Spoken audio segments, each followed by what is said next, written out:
Farzandingizga antibiotik berishdan oldin albatta bu videoni oxirigacha ko'rishlaringiz kerak, chunki qachondir meni ikkita farzandim bor va eng yaxshi shifokorlarga olib borish ko'pchilik uchun avtoritet. Buni yashirish kerak emas va oddiy o'sha poliklinikaga yoki o'sha qishloq punktiga olib borishdan ko'ra zo'r shifokorlarni men ham vaqtida izlaganman va eng zo'r shifokorlar eng zo'r firmadagi eng zo'r antibiotiklar bilan ishlagandek har doim qimmatini yozib bering, tez ta'sir qilsin deganmanda.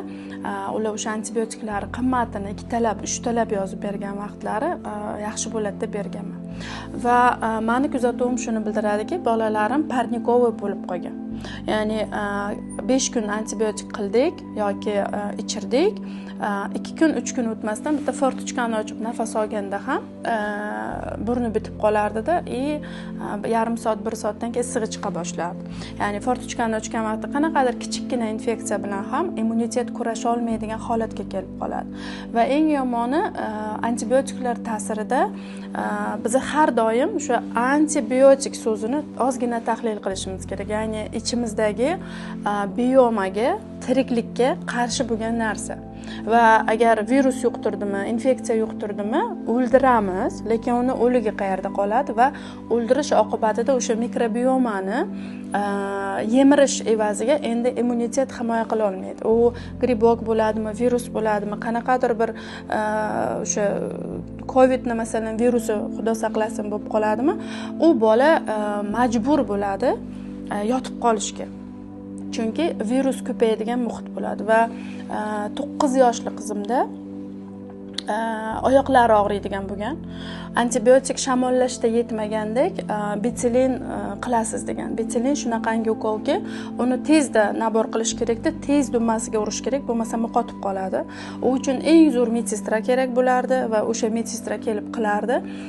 Bolani oyog'i salgina qolardi-da, men xursand edim ona sifatida. Men eng zo'r ukolni qilyapman deb va eng zo'r shifokor nazoratidaman deb. Va bir kuni o'sha kichkinagina qizcha 9-8 yoshli ichki kiyimlarini yuvayotganimda xuddi mana ayollarda молочница bo'layotganda qatiq sifat jinsiy a'zolardan yig'malar chiqa boshlaganda ana u eng katta dahshatli stress bo'lgan. Men hech qachon uni antibiotik bilan bog'lamaganman. Bu yana bitta boshqa kasallik deb o'ylaganman-da. Bolalar ginekologiga olib borish boshlaganman. Bolalar ginekologi tampon qila olmaydi, vannachiga qila olmaydi, qo'shimcha yana antibiotik yozib bera olmaydi, svecha qila olmaydi. То есть o'sha yerda necha marta antibiotik oldi degan savolni birinchi marta o'sha детский ginekolog bergan. Men даже antibiotiklar shu darajada ziyon keltirishini bilmaganman o'sha vaqtlari. Ichkaridagi mikrobiomani tiklash uchun kamida biza 2 yil, 3 yil vaqtimiz ketgan. Ya'ni antibiotik berishdan oldin siz bolangizni tanasiga yoki o'zingiz ichyapsizmi, o'sha tanangizni qayerini qirib tashlayotganingizni ongli ravishda anglagan holda antibiotik berishingiz kerak. Umuman olganda hozir biz antibiotik ishlatmaymiz. Домашний doktorlar juda ko'p. Gvazdika bor, koritsa bor, oddiy lavr bargi bor.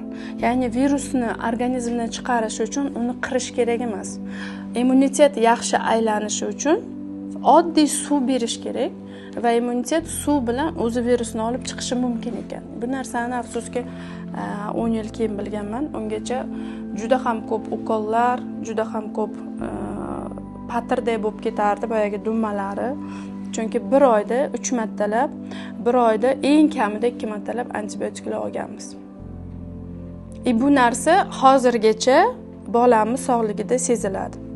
Chunki ichak mikrobiomasi shunaqangi tirik narsaki, u sal ifloslanishga srazu reaksiya beradi.